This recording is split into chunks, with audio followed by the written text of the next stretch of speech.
On today's Healthier You, we are going to talk about some foods that might cause you to gain weight. But not only that, maybe a little bit more about ultra-processed foods. All right, let's start with the disclaimer. Always check with your physician before starting any exercise or dietary program. Information here is my personal research into different health topics and is not to be considered medical advice. All right.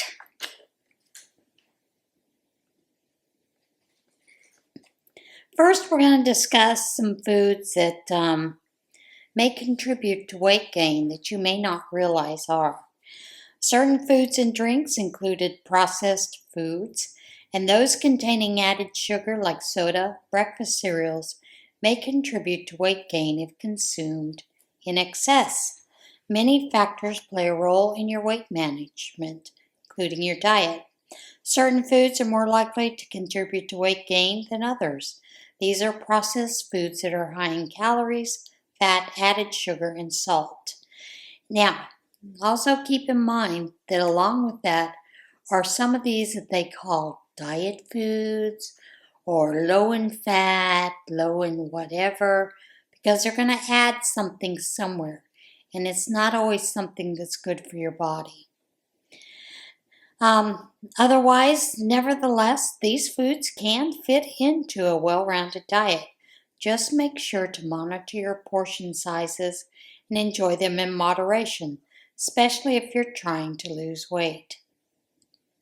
And here's a list of some of those that do contribute to that. Soda.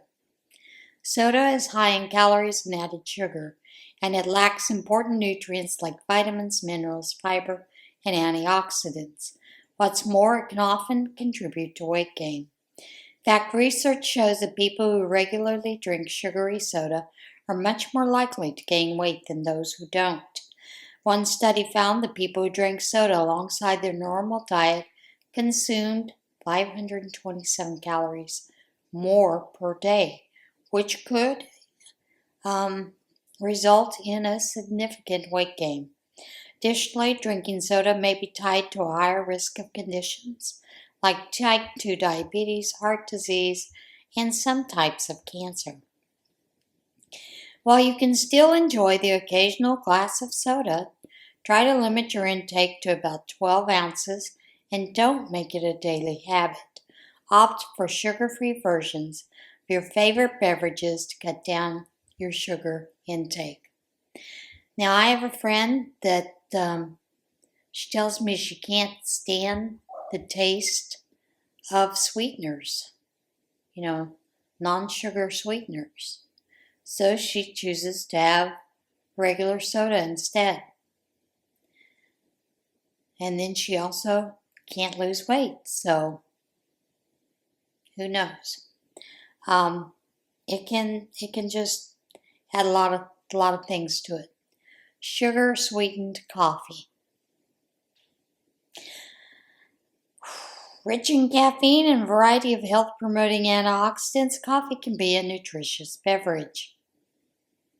However, if sweetened with added syrup or sugar, coffee and coffee-based drinks like frappes, cafe lattes, and frozen mochas can contain just as much sugar as soda. And they are going to contribute to your weight gain. Also, keep in mind with that, whatever you are choosing to put in your coffee, whether it is a syrup, flavoring, a coffee creamer, those are generally not really good for you. A lot of them have a lot of fat in it, a lot of sugar, corn syrup, and a lot of imitation flavors in them. So kind of choose your drinks a little more carefully. Ice cream. Ice cream is high in sugar and fat, Additionally, it is often eaten as a dessert. And so even if you're already feeling full after the main course, you may have that ice cream. For that reason, it's best to enjoy ice cream as an occasional treat rather than a staple in your diet. Choose a healthier type of ice cream. Look for one that has fewer than 15 grams of sugar per serving, and make sure you watch your portion sizes. You can also make homemade ice cream or nice cream by blending frozen fruit and Greek yogurt for a more nutritious alternative. I've done that many times. I do a thing where I will take vanilla yogurt, Greek yogurt, or even just plain vanilla yogurt. Not necessarily Greek, although I prefer Greek because of the higher protein. Mix a little bit of peanut butter in it, or the peanut butter powder, and then some fruits. Occasionally I'll put in nuts and a couple of sugar-free chocolate in it. And that is a treat. Make popsicles out of it. Or just make a bark out of it and just break off a small piece. Generally, I find I don't need a whole lot to satisfy me when I do that. Pizza. Commercially prepared pizzas. And I know I'm guilty of this. Many times I will use, commercially prepared pizza. Unfortunately, they are high in fat, refined carbs, and calories. Some varieties are also made with large amounts of cheese. Processed meats have been cured, smoked, or salted. Higher intake of processed meats has been linked to obesity and increased risk of heart disease and certain types of cancer. However, you can still have pizza as long as you enjoy it occasionally and in moderation. Keep in mind that not all pizzas are created equal. You can experiment with healthier homemade versions featuring plenty of veggies, unprocessed protein like sliced chicken breast, smaller amounts of cheese, and whole grain pizza bases.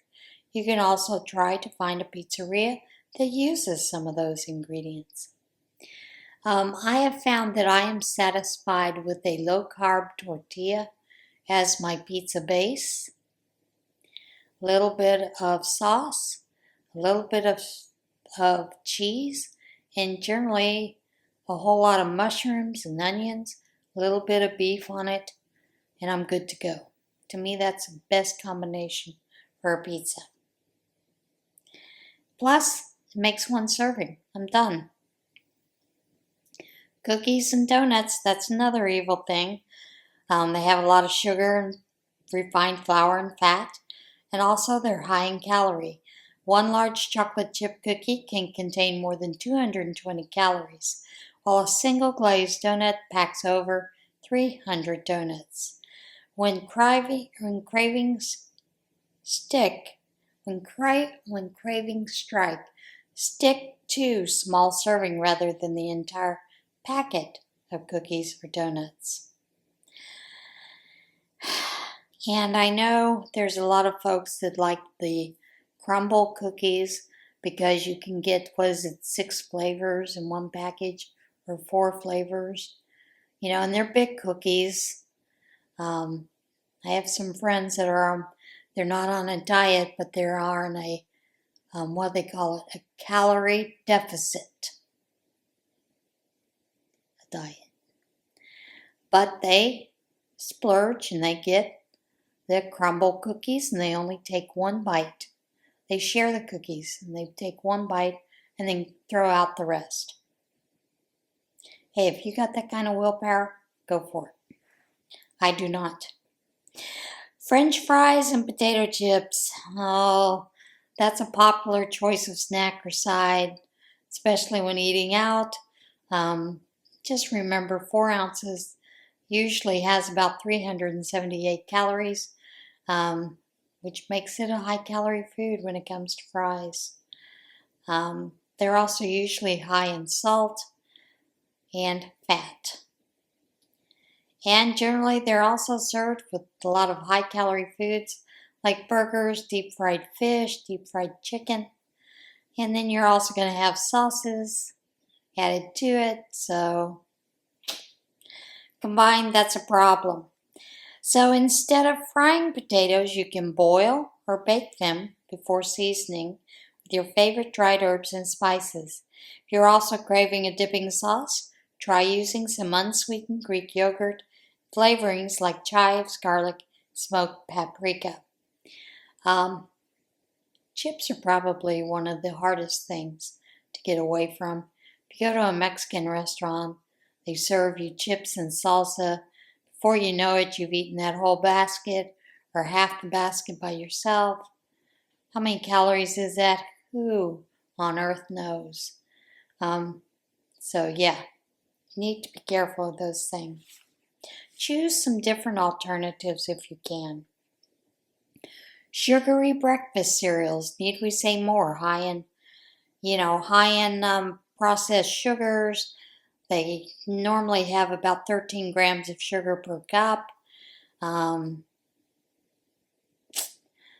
They're highly processed and refined, so you don't have a lot of fiber and nutrients in them. So keep in mind, those should be a treat rather than an every morning thing. And you should probably look at some of the lower sugar whole grain options if they're available. Just make sure you're checking the labels again. Chocolate. Dark chocolate has been linked to numerous health benefits, including improved heart health and brain function. However, it can still be high in calories and fat. Plus, most commercially produced milk and white chocolate is high in added sugar, so that means the chocolate can contribute to that weight gain. So it's best to moderate your portion sizes and stick to 1 to 2 ounces of chocolate per day to prevent weight gain. If you struggle with moderation, keep in mind that dark chocolate may be easier to enjoy in moderation. It has been shown to increase feelings of fullness and reduce food intake, and as well as reduce your food intake later in the day compared with milk chocolate or white chocolate. Fruit juice. It's just high in fat and calories and sugar. And generally, most of them have so much added sugar. Corn fructose syrup, you name it. And really, that is what's called empty calories. So you should use to consider, instead of using fruit juice to quench your thirst, using water. And I do know that a lot of people generally will choose fruit juice that is unsweetened, 100% fruit juice, whenever possible, and keep your eye on serving sizes. A serving size for children is 4 to 6 ounces of fruit juice per day. 4 to 6 ounces. Do you remember when we were kids and in the oatmeal boxes you got the little juice glasses? And you were always hoping you'd get a big glass. There are a lot of juice glasses in them. That's the size of a juice glass. 4 ounces. It's not a lot. Other commercially processed foods, they're not really healthy. They're high in calories. Some of those things are, and they're convenience foods. Canned soup, fish sticks, frozen dinners, packaged meals, granola bars, protein bars, pies, cookies, pastries, puddings, crackers, chips, pretzels, microwave popcorn.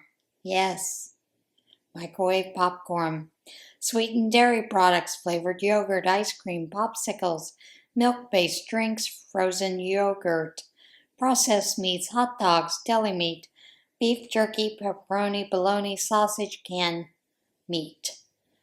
So, keep an eye on that. Number 1, fast food. It is very convenient and time-saving alternative to cooking food at home. However, it's highly processed and loaded with calories, fat, sodium, and added sugar.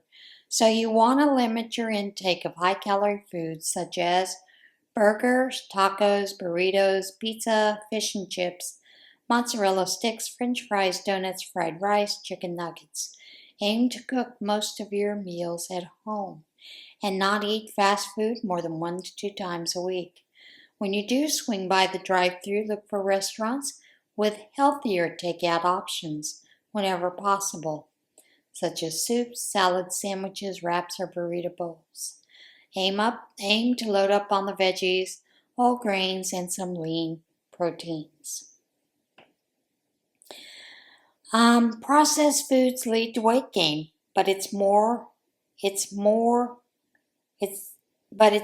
more than calories. In the first study of its kind, scientists have shown that eating ultra-processed foods lead to weight gain in human volunteers in as little as 2 weeks. And there are plenty of studies in mice-linked processing foods about obesity. But mice are not people, as critics of such studies are quick to point out. I mean, who cares if you gave that mouse, a bushel of corn fructose syrup? That's not us. Humans have found research have found that there are associations between processed foods and health outcomes, such as increased risk of developing obesity, cancer, autoimmune conditions, and even death. Yes, ultra-processed foods make up a staggering 57.9% of energy intake in the U.S. Ultra-processed foods include soft drinks, packaged snacks, meat nuggets, frozen meals, and foods high in additives and low in unprocessed ingredients.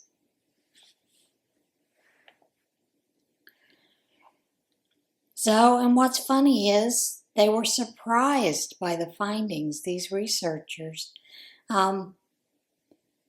They did a clinical trial comparing the effects of unprocessed versus ultra-processed foods on humans.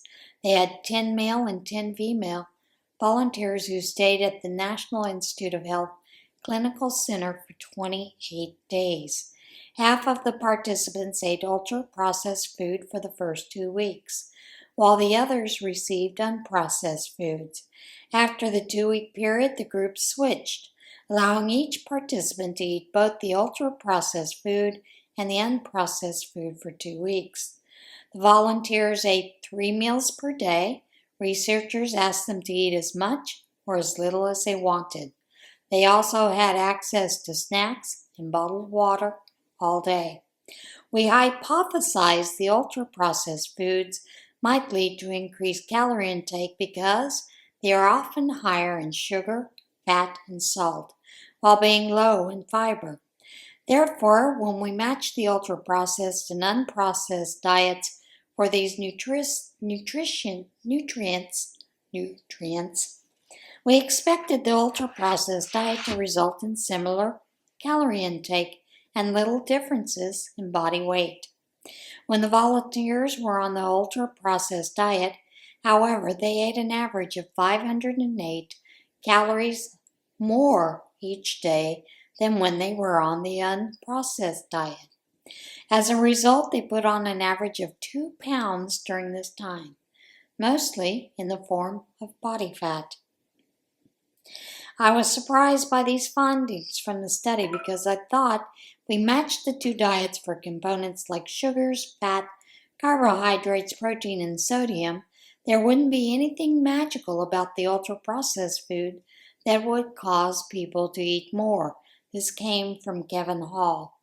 Participants in the unprocessed food lost an average of 0.9 kilograms during the 2-week period. This group also saw increases in the gut hormone peptide YY, which suppresses hunger and decreases in the hunger hormone ghrelin. They also found that speed might be the problem. Ultra-processed food was eaten faster. So there's something about textural sensory properties of the food that made them eat it more quickly. So if you're eating very quickly, perhaps you're not giving your gastrointestinal tract enough time to signal to your brain that you're full. When that happens, you might easily overeat. So, they found that it was interesting.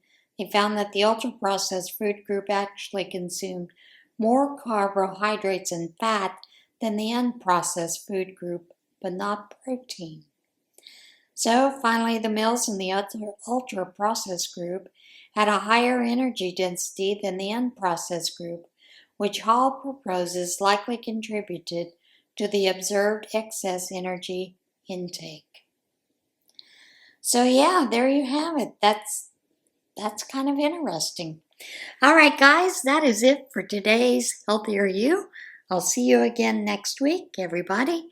Remember to be a little kinder to yourself and have a good week. See you again soon. Bye.